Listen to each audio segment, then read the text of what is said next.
Selamat datang di Beetle Channel, semoga kita bahagia. Jangan lupa subscribe, like, komen dan share agar channel ini semakin berkembang. Terima kasih.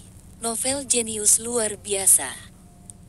Bab 981 Hak penamaan. Feng Yu tidak berniat memasuki usaha patungan dengan Staples Inc. dan tidak tertarik dengan penjualan perlengkapan kantor. Mungkin menguntungkan, tetapi keuntungannya tidak akan tinggi. Ketika platform belanja online-nya habis, toko alat tulis akan paling terpengaruh. Feng Yu hanya melempar umpan. Ketika Smith tertarik, dia akan menyebutkan kondisinya dan membeli hak penamaan. Ralph berpura-pura marah. Smith, perhatikan dengan siapa kamu akan bekerja. Perusahaan Anda mungkin baik-baik saja, tetapi bagi bos saya, itu tidak layak disebut. Saya tidak kasar, tetapi jika bos saya mau, dia bisa menghentikan perusahaan Anda memasuki pasar Cina dan bahkan pasar Asia dan pasar Eropa Timur lainnya. Ralph, merek perusahaan kami, sudah mapan dan terkenal. Kita bisa menghasilkan uang jika kita bekerja sama. Smith cemas. Dia telah menyebutkan seberapa baik perusahaannya melakukannya di pasar Amerika Utara. Tetapi perusahaannya tidak menghasilkan banyak uang di negara-negara Amerika Selatan. Beberapa negara Amerika Selatan lebih miskin daripada negara-negara di Asia. Jika perusahaan kehilangan pasar Asia dan Eropa Timur, mereka hanya bisa fokus di Amerika Utara dan Eropa Barat. Ini akan membatasi pertumbuhan Staples Inc. dan ada banyak pesaing di Eropa Barat. Target Staples Inc. masuk Fortune Top 500, dan akan sulit bagi mereka jika hanya memiliki 2 pasar. Perusahaanmu terkenal. Berhenti bercanda. Mungkin terkenal di Amerika Utara, tetapi apakah Anda berani mengklaim itu terkenal di Asia? Saya berani mengatakan bahwa kebanyakan orang belum pernah mendengar tentang perusahaan Anda di Asia. Ini akan dimulai dari awal, dan apakah menurut Anda bos saya akan menyerahkan merek dan hak pengelolaan kepada Anda semua dan hanya menginvestasikan uang? Apa yang terjadi jika ada kerugian? Namun, ini bukan tidak mungkin. Anda dapat mengizinkan kami berinvestasi di Staples Inc. Kami sedang bersiap untuk terdaftar dan saat ini tidak menerima investasi. Staples Inc. sedang mencoba mengumpulkan dana dari pasar saham untuk rencana ekspansi mereka ke pasar luar negeri.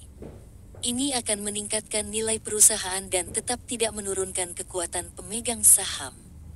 Jika perusahaan mengizinkan investasi, orang luar mungkin menjadi pemegang saham utama. Feng Yu menyilangkan kakinya dan berkata, Smith, saya melihat bahwa Anda tidak memiliki niat untuk bekerja sama dengan kami. Lupakan saja, saya tidak bisa melakukan bisnis perlengkapan kantor. Bos, kita bisa mendirikan perusahaan kita sendiri. Dengan dana dan koneksi Anda di China, Eropa Timur, dan Asia, kami dapat didirikan dalam waktu 3 tahun, kata Ralph. Smith panik. Tidak hanya kesepakatan kerjasama yang dibatalkan, dia secara tidak langsung telah menciptakan pesaing yang tangguh bagi perusahaan. Dia juga pemegang saham Staples Inc. Jika perusahaan menderita kerugian, itu berarti dia juga akan menderita kerugian. Baik, karena kesepakatannya batal, hubungi La Arena Company untuk membicarakan niat kami berinvestasi di arena baru, kata Feng Yu. Smith mendengarnya. La Arena Company dan arena baru. Bukan Staples Arena. Arena di mana perusahaannya memiliki hak penamaan. Tuan Feng akan berinvestasi di arena itu. Saya dapat membantu. Feng, apakah kamu akan berinvestasi di Staples Arena? Saya pikir itu nama ini, kan? Feng Yu menatap Ralph. Ralph mengangguk. Ya. Staples terdengar seperti stapler dan mudah diingat. Apa yang salah? Perusahaan kami memiliki hak penamaan arena itu, dan saya mengenal pemiliknya dengan baik. Jika Anda semua akan berinvestasi, saya dapat merekomendasikan Anda kepada mereka, kata Smith. Perusahaan Anda memiliki hak penamaan. Tidak heran itu disebut Staples. Nama ini tidak bagus. Apakah kalian semua akan menjual hak penamaan? Feng Yu bertanya dengan santai. Hak penamaan hanyalah bentuk iklan jangka panjang, dan iklan untuk meningkatkan keuntungan. Jika ada cara yang lebih baik untuk mendapatkan keuntungan yang lebih tinggi, mereka tidak keberatan menjual hak penamaan. Feng, Anda ingin membeli hak penamaan arena itu. Kami tidak berniat menjualnya. Feng Yu berpura-pura tidak sabar. Apa maksudmu kamu tidak punya niat? Jual saja kepada saya, dan saya akan membantu Anda mendistribusikan produk perusahaan Anda di China. Apakah kondisi ini baik-baik saja denganmu? Ini, Tuan Feng, bisakah Anda menjamin penjualan produk kami?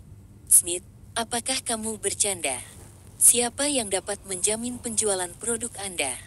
Jika Anda semua memasok beberapa produk yang lebih rendah, Anda pikir konsumen akan membeli? Ralph menyela. Bolehkah aku mempertimbangkan ini?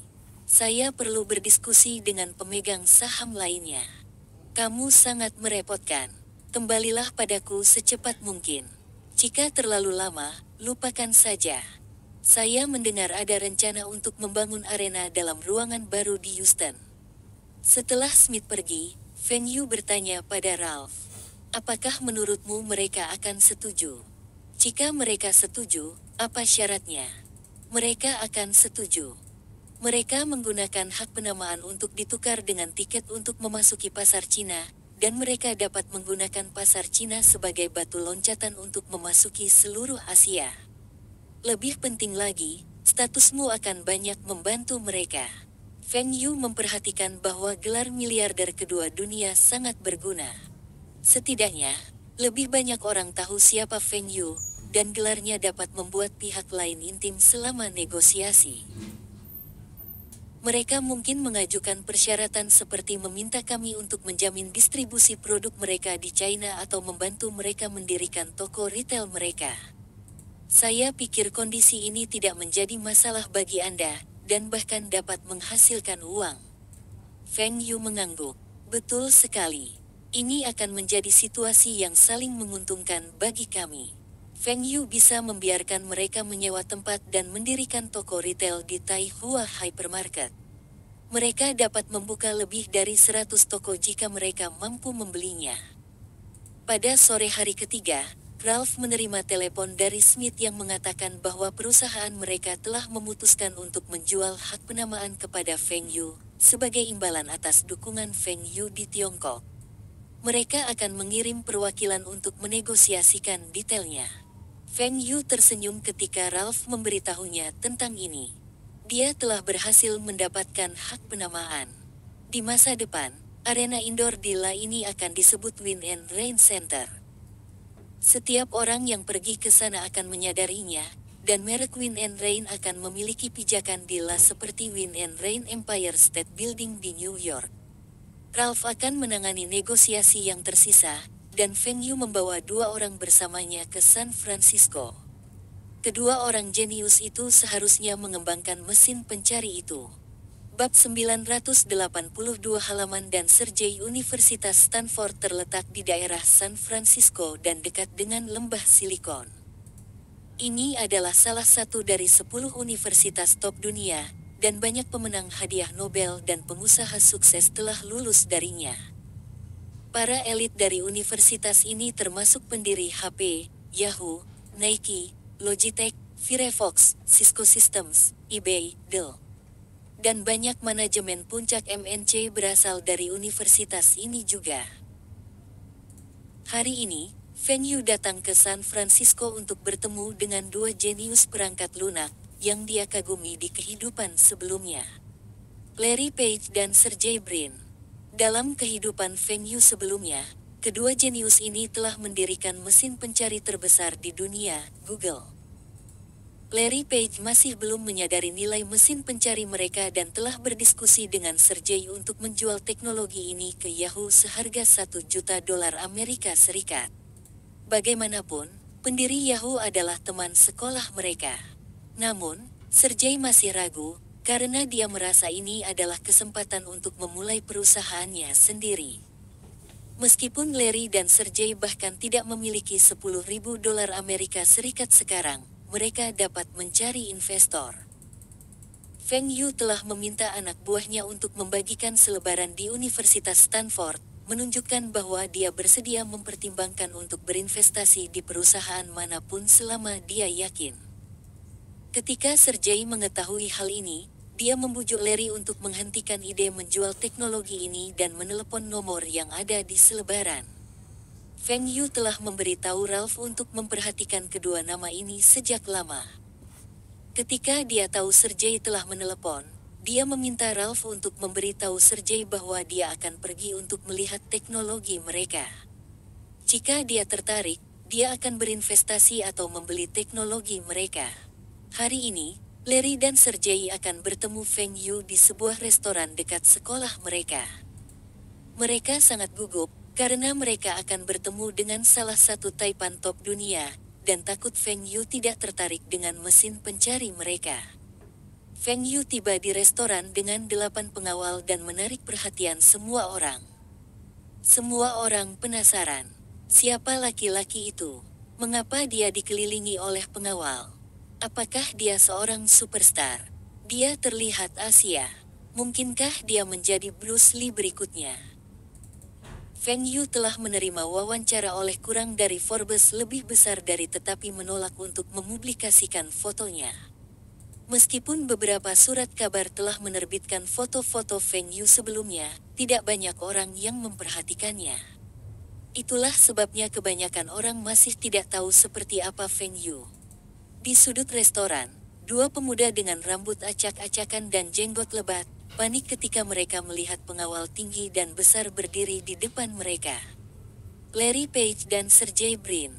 Feng Yu bertanya, "Ya, kamu adalah..." Pengawal itu menarik kursi untuk Feng Yu. "Saya Feng dan mungkin orang yang akan berinvestasi dalam penelitian Anda." Jangan terlalu bersemangat." Feng Yu melihat dua jenius di depannya. Mereka terlihat sangat berbeda dari yang dia bayangkan. Mereka memiliki rambut keriting dan jenggot panjang. Meski berjas, mereka tetap terlihat ceroboh. Sudahlah, yang diinginkan Feng Yu adalah otak dan teknologi mereka, dan penampilan mereka tidak penting. Ketika kedua pemuda itu bertemu Feng Yu, mereka bersemangat dan ingin berdiri, tetapi Feng Yu menghentikan mereka. Feng, teknologi kami adalah jenis mesin pencari, menggunakan algoritma yang kami kembangkan. Ini akan memberi peringkat dan membedakan halaman web." Larry Page mulai menjelaskan teknologi mereka dengan penuh semangat. Sejujurnya, Feng Yu tidak tahu apa yang dibicarakan Larry Page. Itu terlalu teknis, tetapi Feng Yu tidak perlu memahami teknologi di balik mesin pencari, karena dia ada di sini untuk berinvestasi. "Tunggu sebentar, Larry, Sergey, saya bukan ilmuwan atau insinyur. Aku tidak mengerti apa yang kalian semua bicarakan." Feng Yu harus menyela Larry, karena dia takut Larry dan Sergey akan melanjutkannya selama 1 jam berikutnya. Larry dan Sergey merasa malu dan mulai panik. Apakah ini berarti Feng Yu tidak akan berinvestasi di mesin pencari mereka? Larry masih baik-baik saja, karena dia berniat menjual teknologi ini. Jika Feng Yu tidak akan berinvestasi di dalamnya, dia akan menjual teknologi ini ke Yahoo. Tapi Sergey lebih tertarik untuk menyempurnakan mesin pencari mereka dan memulai bisnis mereka sendiri. Feng, mesin pencari kami memiliki potensi dan dapat membiarkan pengguna menemukan situs yang mereka inginkan. Ini nyaman dan dapat sangat meningkatkan pengunjung ke situs. Feng Yu melambaikan tangannya. "Larry, berhenti panik. Meskipun saya tidak mengerti mekanisme di balik teknologi ini, investasi ini tidak berarti bagi saya. Aku hanya ingin tahu apa rencanamu. Apakah Anda semua akan menjual teknologi ini, atau Anda semua ingin saya berinvestasi? Bisakah kalian semua menyempurnakan teknologi ini?" Larry ingin menyelesaikan studinya dan berharap dapat menjual teknologi ini, sementara Sergey menantikan seseorang untuk berinvestasi. Tanya Larry. "Feng, berapa banyak yang kamu tawarkan jika kita akan menjualnya?" Jika Anda akan berinvestasi, bagaimana kita akan membagi keuntungan? Saya akan menawarkan $1 juta Amerika Serikat untuk membeli mesin pencari ini.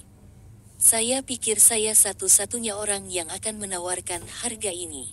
Feng Yu masih belum selesai, dan Larry ingin setuju. $1 juta Amerika Serikat, jika dia berpisah dengan Sergey, keduanya akan kaya dan dapat menyelesaikan studi mereka sebelum mendirikan perusahaan di masa depan. Tapi Larry tahu Sergey lebih tertarik untuk mendirikan bisnis sekarang dan menantikan untuk mendengarkan proposal investasi. Jika ini adalah investasi, saya akan menginvestasikan $10 juta Amerika Serikat untuk mendirikan perusahaan dan memberi Anda masing-masing 5% saham. Anda semua akan memimpin tim pengembangan untuk menyempurnakan mesin pencari ini, dan jika diperlukan lebih banyak dana, saya akan menyelesaikannya. Jika Anda semua dapat menunjukkan kepada saya prospek mesin pencari ini, saya akan meningkatkan investasi saya sebesar $100 juta Amerika Serikat tanpa mengurangi saham Anda. Namun, teknologi terkait apapun yang dikembangkan di masa depan akan menjadi milik perusahaan. Rahang Larry turun. Bahkan seorang idiot tahu proposal mana yang harus dipilih. Meski harus bekerja lebih keras, mereka masing-masing akan mendapatkan $500.000 Amerika Serikat dalam bentuk saham perusahaan. Lebih penting lagi, Feng Yu akan menyediakan dana dan tidak akan mencairkan saham mereka. Ini berarti bahwa jika mereka dapat menghasilkan hasil yang memuaskan Feng Yu, nilai saham mereka akan meningkat 10 kali lipat. Adapun kondisi setiap teknologi terkait yang dikembangkan di masa depan, itu akan menjadi milik perusahaan tidak menjadi masalah. Lagi pula, mereka juga pemegang saham perusahaan. Kali ini, sebelum Larry bisa menjawab, Sergey berteriak, "Kami akan memilih proposal kedua." Feng Yu tahu setiap orang waras akan memilih proposal kedua. Sulit untuk merekrut jenius seperti mereka, dan 10% saham sepadan. Oke, ini adalah kontraknya. Setelah menandatanganinya, kalian berdua akan menjadi pendiri Google Inc. Google berasal dari kata Google, dan itu menandakan mesin pencari kami sedang mencari melalui data yang sangat besar. Saya percaya kita akan menciptakan perusahaan yang luar biasa bersama-sama. Bab 983 Kakaki suka meniru, mengapa kamu membeli rumah besar Dilla? Apakah Anda membelinya karena beberapa selebriti wanita di sini? Kirilenko bertanya. Feng Yu memutar matanya. Apakah Anda pikir semua orang seperti Anda? Feng Yu tidak tertarik pada wanita-wanita itu. Banyak orang bermimpi bisa bersama dengan para selebritas itu, tapi tidak dengan Feng Yu. Saya memiliki beberapa investasi di sini, dan saya membutuhkan tempat tinggal. Tapi sulit untuk mempekerjakan pembantu di sini. Feng Yu membutuhkan orang untuk memelihara taman, kolam renang, dan memasak. Tapi Chinese chef di sini tidak sesuai dengan selera Feng Yu. Rasa masakan mereka seperti makanan restoran. Karena ini adalah rumah, Feng Yu lebih suka makan masakan rumahan. Jika Anda tidak senang, ganti saja stafnya. Anda juga dapat menghabiskan sejumlah uang untuk membawa orang-orang dari China. Pembantu di rumah saya semuanya dari Moskow. Mata Feng Yu cerah. Mengapa saya tidak memikirkan ini? Oh, Anda masih belum memberitahu saya apa yang Anda investasikan Dilla. Film. Hollywood ada Dilla, dan tebakan pertama Kirilenko adalah film atau bisnis yang berhubungan dengan film. Berinvestasi dalam film. Saya mungkin mempertimbangkannya di masa depan, tetapi tidak sekarang. Saya telah membeli tim bola basket. Feng Yu juga berpikir untuk berinvestasi dalam film seperti film Cameron di masa depan, karena filmnya layak untuk diinvestasikan. Tapi blockbuster Cameron berikutnya seharusnya pada tahun 2005. Teknologi sekarang tidak begitu maju untuk membuat film itu. Kamu membeli La Lakers. Kirilenko melompat. Feng Yu lupa bahwa Kirilenko juga suka menonton bola basket. Aku membeli La Clippers. Pemotong. Apakah ada tim seperti itu di NBA? Kirilenko bertanya dengan bingung. Feng Yu, sial. Apakah Clipper merupakan tim yang tidak dikenal? Paul Allen seharusnya tertawa terbahak-bahak ketika dia mendengar saya telah mencapai kesepakatan dengan Sterling. Ya, tim ini berbasis di La seperti Lakers, dan saya akan mengubah nama tim ini menjadi La Win and Rain. Di masa depan, itu akan menggantikan Lakers sebagai tim basket paling populer di La. Kirilenko berkedip. Setelah membeli tim basket, kita bisa mengganti namanya. Hahaha. Saya juga ingin membeli sebuah tim dan beri nama tim Kirilenko. Feng Yu hampir melemparkan cangkir teh yang dipegangnya ke Kirilenko. Saya mencoba untuk mempromosikan merek saya, dan Anda ingin membeli tim NBA untuk mempromosikan diri Anda. Kecuali Anda membeli NBA, jika tidak, asosiasi tidak akan pernah menyetujui nama itu. Tim yang saya beli, tidak memiliki hasil apapun di masa lalu, dan itulah mengapa saya dapat mengubah nama dengan mudah. Ini untuk mempromosikan merek saya dan memiliki nilai komersial. Saya tidak berpikir mungkin untuk menamai tim manapun dengan nama Anda. Kirilenko menjawab dengan ekspresi kecewa. Itu tidak bisa dilakukan. Kemudian saya juga akan membeli tim.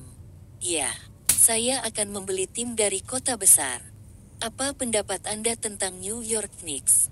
Apakah menurut Anda pemilik Chicago Bulls bersedia menjual timnya? Feng Yu melihat Kirilenko begitu serius. Apakah kamu serius tentang ini? Tentu saja. Saya akan membawa pemain Rusia kami dan mendominasi liga bola basket mereka. Kirilenko berkata dengan bangga. Feng Yu, sial. Apa yang Kirilenko pikirkan setiap hari? Bola basket bekas Uni Soviet itu kuat, dan sekarang, Rusia telah mewarisi warisan mereka. Tapi apa yang Kirilenko katakan mungkin masih mungkin. Feng Yu dapat membawa pemain dari China ke AS untuk pelatihan dan membiarkan mereka mengalami persaingan yang ketat di sini. Ini akan meningkatkan keterampilan mereka dan mungkin berguna di masa depan. Kakak Ki adalah seorang jenius. Forget about the Bulls. I heard that Jordan is going to retire soon, and the Bulls will not be champions again. New York Knicks is a good team and has good players. They have lots of fans and is from a prosperous city. But last year, an American company just bought the majority of the team's shares, and they should not be selling the team. They will not sell the shares. I remember there is another team near to New York, and it is just across a river. I think the name is the Nets or something. What do you think about the team? I will buy it and move them to New York, Brooklyn area. Feng Yu's jaw dropped. In his previous life, the Nets were bought over by a Russian tycoon and was moved to Brooklyn. This event was brought forward by so many years. But you need your indoor arena if you are moving the team to Brooklyn. Maka tim akan tetap di tempat mereka sampai aku membangun arena indoor baru. Tim saya akan menjadi juara divisi timur, dan tim Anda akan menjadi divisi barat, dan kita akan melihat tim mana yang lebih baik di final. Kirilenko berkata dengan penuh semangat. Hah, baik, kamu membeli tim itu untuk mempromosikan merek Win and Rain. Kirilenko bertanya dengan rasa ingin tahu. Itu karena taruhan dengan Paul Allen. Meskipun kita tidak harus mengatakan apa yang kita pertaruhkan, jika saya memenangkannya, dia tidak boleh sombong di depan saya di masa depan. Kali ini, Kirilenko yang mengerutkan kening. Kamu membeli tim karena taruhan, dan bukan karena kamu suka bola basket. Nada suara Kirilenko terdengar seperti dia sangat kecewa. Saya suka basket, dan tidak ada konflik. Allen juga memiliki tim bisbol, tim sepak bola, Jangan pedulikan detailnya. Ya. Alasan utamanya adalah Feng Yu tidak menonton bisbol dan sepak bola, dan pengaruh kedua olahraga itu tidak setinggi bola basket di seluruh dunia. Oke, saya akan membiarkan anak buah saya pergi dan membeli tim itu. Kemarin kamu bilang kamu ada di San Francisco. Apakah ada investasi yang bagus di sana? Feng Yu tersenyum dan menggelengkan kepalanya. Kirilenko tampaknya putus asa untuk menghasilkan uang. Anda sudah menjadi miliarder top di Rusia sekarang. Ya. Saya telah berinvestasi sedikit. Investasi awal hanya 10 juta dolar Amerika Serikat, dan saya memperkirakan saya akan meningkatkan investasi saya tahun depan. Total investasi harus sekitar 100 juta dolar Amerika Serikat. Ini adalah mesin pencari internet. Itu berarti ketika Anda mengetikkan kata kunci, itu akan menunjukkan kepada Anda situs web terkait, dan memudahkan Anda menemukan hal-hal yang Anda inginkan di internet. Feng Yu menjelaskan secara singkat, dan dia tidak berniat meminta Kirilenko untuk bergabung dengan bisnis ini. Kirilenko mendengar bahwa jumlah yang diinvestasikan sangat sedikit dan tidak meminta untuk berpartisipasi. Hal yang kamu sebutkan ini, bisakah itu menghasilkan uang? Ya, di masa depan, kami dapat menggunakan iklan online untuk menghasilkan uang. Oh, kalau begitu aku akan membuatnya di Rusia. Apa ini disebut lagi? Mesin pencari internet. Feng Yu hampir mengutuk. Brengsek. Mengapa Kirilenko terus berpikir untuk membuat tiruan di Rusia? Tetapi Rusia adalah salah satu dari 4 negara di dunia yang memiliki teknologi mesin pencari inti. 3 negara lainnya adalah AS, China, dan Korea Selatan. Ini mungkin juga bagus, dan mereka akan memiliki kesempatan untuk bekerja sama di masa depan. Brooklyn Nets bersambung. Terima kasih telah menyaksikan dan mendukung channel ini.